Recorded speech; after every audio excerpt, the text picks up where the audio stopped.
Yahoo petit bancha, j'espère que tu vas bien. Donc aujourd'hui j'ai le plaisir de te retrouver pour un bilan manga. Donc dans cette vidéo on va parler du one shot Reset, donc qui est un manga des éditions Kion, donc étant un seul tome bien entendu. Nous sommes sur un manga qui est dans le genre suspense et policier. L'œuvre date de 2005 au Japon et de 2006 en France. Nous sommes sur un manga qui est âge conseillé aux 14 ans et plus, et nous sommes avec le mangaka Tetsuya Tsutsui, qui est un mangaka qui a pas mal d'œuvres disponibles en France.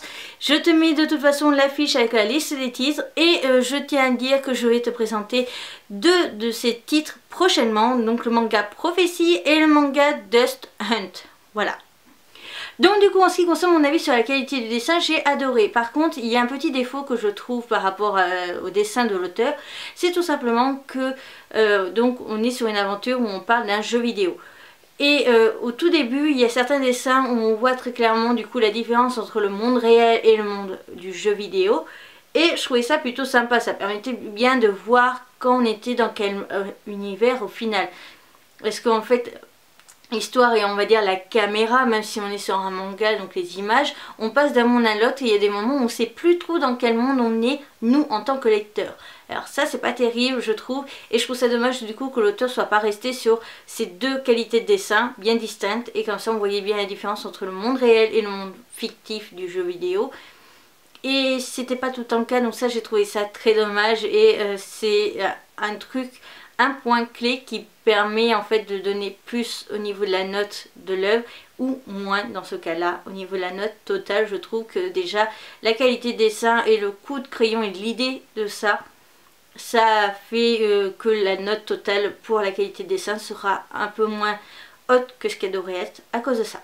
En ce qui concerne la série, j'ai adoré l'histoire, j'ai adoré le principe, j'ai adoré l'idée, j'ai adoré l'histoire qui s'y passe, j'ai adoré aussi parce qu'on était sur un policier, suspense et policier, et ça c'est une catégorie que je ne lis pas souvent parce que je ne tombe pas forcément dessus sur des séries dans le genre suspense et policier. Donc j'ai trouvé ça plutôt sympa et ça m'a permis de changer au niveau de l'éventail de lecture que j'avais actuellement. Donc la lecture est bien tombée. Je tiens à dire que c'est un manga que j'avais déjà lu il y a, enfin en 2015 tout simplement. J'avais déjà lu ce manga, j'avais bien aimé, mais il faut savoir que personnellement je ne sais pas pourquoi et je ne saurais pas l'expliquer, parce que même à l'heure actuelle où je l'ai relu, du coup moi je sais pas trop quand cette vidéo doit sortir, mais en fait pour dire vrai je l'ai lu en avril, voilà. 2017. Et donc du coup entre 2015 et 2017 mon corps a réagi de la même façon, malgré le fait que je sois plus habituée à ce genre d'histoire, de thèmes, etc. Alors que quand j'ai lu Reset en 2015, c'était le début de tout ce qui était assez particulier, genre survival game, etc. Même si on n'est pas du tout sur un survival game, mais je sais pas si tu vois l'aspect sombre on va dire des histoires. Et mon corps a réagi de la même façon, c'est-à-dire une envie de vomir, tout simplement. Je ne saurais pas expliquer. Est-ce que c'est parce que je n'aime pas cette histoire et ça m'a donné envie de vomir? Est-ce que c'est parce que l'histoire en soi, ce qui se passe à l'intérieur, me fait réagir ainsi? Je ne saurais pas dire, mais personnellement ça m'a un petit peu dérangée. En ce qui concerne l'histoire, je la trouve quand même très bien travaillée, super bien développée pour un one shot. L'histoire n'est absolument pas bâclée, l'histoire n'est pas non plus accélérée au niveau du rythme et du caractère des personnages, etc. L'histoire est ni trop longue ni pas assez, parce que je pense qu'en 2 tomes voire plus ça aurait pu être largement chiant.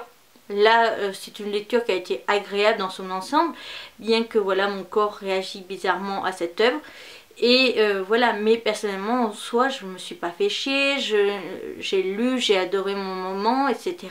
Donc voilà, mais je pense que par exemple l'histoire a été en 3 tomes, ça aurait été un petit peu ennuyeux, et je pense pas que j'aurais lu plus loin que le tome 1, voire peut-être le tome 2 au milieu, mais pas plus. Voilà, je tiens à le placer parce que des fois on dit ouais one shot c'est trop court, c'est pas assez développé, c'est trop condensé. Pour une fois je trouve que c'est parfaitement géré et l'histoire est super intéressante et plutôt changeante au niveau du thème et tout ce qu'il met en avant, donc j'ai trouvé ça plutôt pas mal.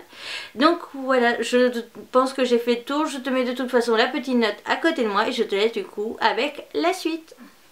Donc du coup en ce qui concerne mon avis sur les couvertures, je te dirais tout simplement que je les ai adorées. Mais après c'est un j'adore, mais comment dire, je trouve qu'on aurait pu travailler plus, mais en même temps la simplicité est aussi plutôt pas mal. Donc voilà, donc c'est le fond en fait qui m'a surtout perturbée. Je ne voyais pas du tout le rapport avec l'histoire et tout ça. Donc là on est avec nos deux protagonistes principaux de cette histoire, donc c'est plutôt pas mal, c'est bien choisi. Le titre est au milieu avec le nom du mangaka écrit juste en dessous. Au cas où qu'on voit mal, mais c'est là, la ligne rouge là. Donc voilà, simple, efficace. On a un petit mot de l'auteur avec une photo qui est censée l'illustrer avec une tête de mort. Donc voilà, donc ça encore, voilà. L'arrière du coup avec le méchant de l'histoire, on va dire ça comme ça. Donc voilà, donc pourquoi pas. Le résumé qui est assez mystérieux et donc qui correspond tout à fait à l'histoire. Le titre qui est remis, édition Kion, c'est la matière au niveau de la jaquette d'autrefois de Kion. Donc ça, moi personnellement, j'adorais cette qualité de jaquette. Que l'on retrouve aussi dans les mangas de Toru Fujisawa, je crois. Je mettrai le nom de l'auteur auquel je pense parce que là j'ai un doute. Donc voilà, donc, en ce qui concerne les jaquettes, je les adore. La jaquette en soi à l'intérieur, donc là on avait le mot de l'auteur, là on a plus du coup pour le manga Prophétie que je vais te présenter du coup prochainement. Alors prochainement ça veut dire juin voire début juillet. Voilà. Je l'ai lu, je vais le filmer, mais ça sortira pas avant juillet. Donc du coup le manga, qu'on enlève la jaquette, on n'a pas beaucoup de différence. Donc là on a exactement la même chose sauf que c'est en noir et blanc. Et même le titre est en noir et blanc. Et là en fait on ajoute la partie qui était floutée, qui est pas floutée, mais en même temps c'est une rue donc on s'en fout un petit peu. Quand on ouvre le manga, on a l'entrée de jeu du jeu Xenophia. Donc là il y a écrit Xenophia, on a marqué New Game ou Continue et Reset. Là ce que j'adore c'est la page des chapitres, donc on est sur une façade d'appartement, donc ça a un rapport au moins avec l'histoire. Et on a les chapitres et tout ça écrit dans tous les sens, donc ça je trouve ça plutôt sympa et ça change un petit peu. En ce qui concerne ici, ce que j'adore c'est que du coup Reset est écrit en gris, donc c'est un peu comme le dernier envol du papillon où je te disais justement que les pages n'étaient pas entièrement noires, il y avait des petites images en gris foncé. Là c'est ça que j'adore, et après en blanc on a écrit Another World. Et on commence directement le manga. En ce qui concerne la fin, je sais plus s'il y a des pubs, il me semble pas.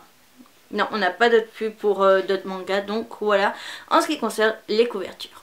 La vidéo est à présent terminée, j'espère de tout mon cœur qu'elle t'aura plu. Si c'est le cas, n'hésite pas à mettre un petit pouce en l'air. On pense à aller s'abonner, c'est rapide, gratuit, ça me ferait extrêmement plaisir. Pense surtout à activer la petite cloche, et quand tu es sur la cloche, il y a je crois un clic à faire pour voir les paramètres. Et en fait ça permet du coup d'être sûr d'activer le bon truc pour que en fait ça t'informe à chaque sortie de vidéo. Sinon pense à me rejoindre dans la barre d'infos pour voir tous mes réseaux sociaux. N'hésite pas du coup à me mettre en commentaire si tu connaissais cette série ou absolument pas, si je t'ai donné quand même envie de la découvrir ou pas du tout. N'hésite pas non plus à me dire si tu as déjà lu une œuvre de Tetsuya Tsutsui, quelle est-elle et ce que toi tu as pensé de cette œuvre. Sur ce, je te retrouve bientôt pour une nouvelle vidéo et je te retrouve du coup très vite pour deux autres œuvres de Tetsuya Tsutsui. Sur ce, à bientôt!